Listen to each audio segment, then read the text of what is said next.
الإسلام ديني ومحمدا رسول الله ويقيني. بسم اللہ الرحمن الرحیم. السلام علیکم دوستوں، میں ہوں حماد صادق اور آپ دیکھ رہے ہیں تاریخ اسلام یوٹیوب چینل. دوستوں، جب قافلے والے حضرت یوسف علیہ السلام کو لے کر سرزمین مصر پہنچے تو انہوں نے اپنے دیگر ساز و سامان کی طرح حضرت یوسف علیہ السلام کو بھی فروخت والے سامان میں شامل کر دیا. آپ علیہ السلام کے ذریعے اللہ تعالیٰ اہل مصر پر رحمت نازل فرمانے والے تھے اور آپ علیہ السلام کے ہاتھوں میں حکومت کی باغ دوڑ آنے والی تھی.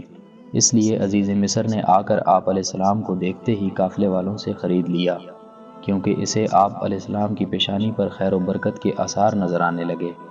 خریدنے کے بعد وہ آپ علیہ السلام کو اپنے شاہی محل میں لے آیا اور اپنی بیوی سے کہا، انہیں عزت سے رکھنا، ہو سکتا ہے کہ یہ ہمارے کسی کام آئے یا ہم اس کو اپنا بیٹا ہی بنا لیں. اس طرح اللہ رب العزت نے حضرت یوسف علیہ السلام کو مصر میں ہی ایک شاہی گھرانے میں پرورش پانے کا موقع نصیب فرمایا. اللہ تعالیٰ قرآن مجید میں ارشاد فرماتا ہے، اور مصر والوں میں سے جس شخص نے یوسف علیہ السلام کو خریدا اس نے اپنی بیوی سے کہا کہ اسے بہت عزت و احترام کے ساتھ رکھنا، بہت ممکن ہے کہ یہ ہمیں فائدہ پہنچائے یا اسے ہم اپنا بیٹا ہی بنا لیں. یوں ہم نے مصر کی سرزمین میں یوسف علیہ السلام کے قدم جما دیے تاکہ ہم اسے خواب کی تعبیر کا علم سکھا دیں، اور اللہ اپنے ہر کام پر غالب ہے، لیکن اکثر لوگ نہیں جانتے. دوستو، حضرت یوسف علیہ السلام عزیز مصر کے گھر میں پرورش پا رہے تھے اور اپنے والد محترم کی تعلیمات کے مطابق اللہ تعالیٰ کی عبادت کر رہے تھے. جب آپ علیہ السلام جوانی کی عمر کو پہنچے تو اللہ رب العزت نے آپ علیہ السلام کو علم و حکمت سے نوازا اور منصب نبوت پر فائز کیا. اللہ تعالیٰ قرآن مجید میں ارشاد فرماتا ہے، اور جب وہ یوسف علیہ السلام جوانی کی عمر کو پہنچے تو ہم نے اسے قوت فیصلہ اور علم عطا فرمایا، اور ہم نیکوکاروں کو اسی طرح بدلہ دیتے ہیں.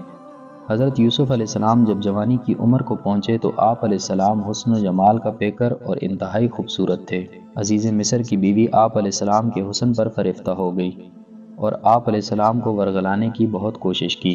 ایک دن موقع پا کر وہ آپ علیہ السلام کو بند کمرے میں لے گئی اور خوب بناؤ سنگار کر کے آپ علیہ السلام کو برائی کی دعوت دی، لیکن آپ علیہ السلام نے اس کی دعوت کو رد کر دیا اور جواب میں کہا کہ میں تمہاری اس دعوت گناہ سے بچنے کے لیے اللہ تعالیٰ کی پناہ مانگتا ہوں، اس لیے کہ یہ گناہ جرم عظیم ہے، امانت میں خیانت اور محسن کی ناشکری ہے.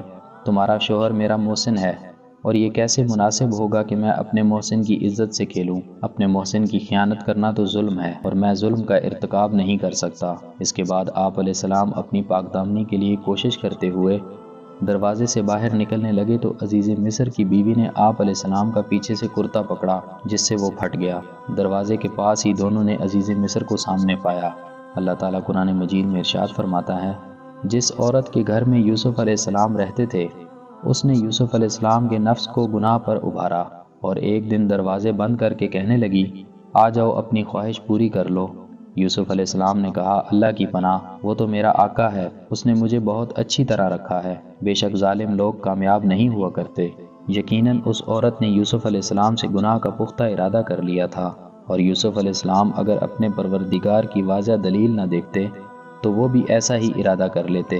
ایسا اس لیے ہوا تھا کہ ہم یوسف علیہ السلام سے برائی اور بے حیائی دور کر دیں، بے شک وہ ہمارے مخلص بندوں میں سے تھے.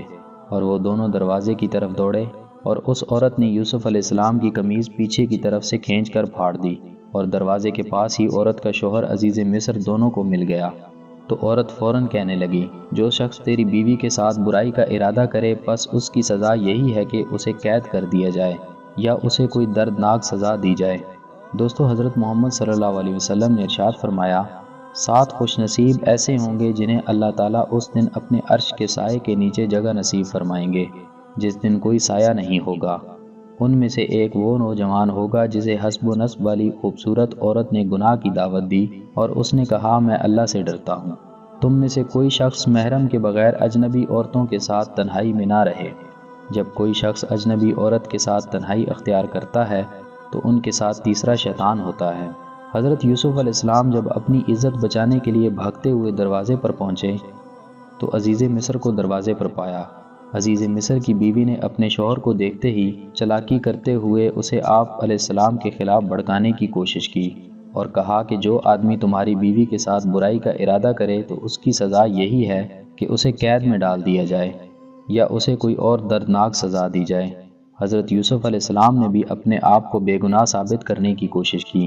آخرکار عورت کے خاندان میں سے ہی ایک سمجھدار آدمی نے یہ گواہی دی کہ اگر یوسف علیہ السلام کی قمیض آگے سے پھٹی ہوئی تو عورت سچی ہے، اور اگر پیچھے سے پھٹی ہوئی تو یوسف سچا ہے۔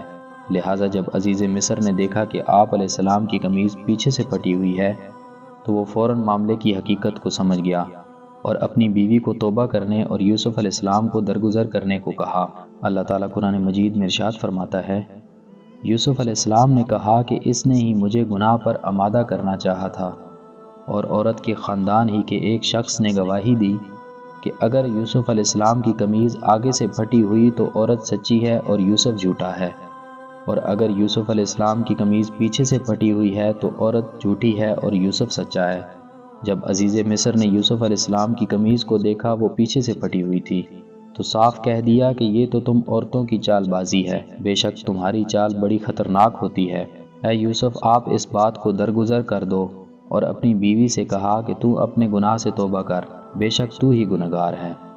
دوستوں، امید کرتا ہوں آپ کو آج کا ہمارا یہ ٹاپک پسند آیا ہوگا۔ اگر آپ کو آج کی ہماری یہ ویڈیو پسند آئی ہے تو اس ویڈیو کو لائک ضرور کیجیے گا اور دوستوں کے ساتھ شیئر ضرور کیجیے گا، اور ہمارے چینل کو سبسکرائب کر دیجیے گا۔ ربي والإسلام ديني ومحمدا رسول الله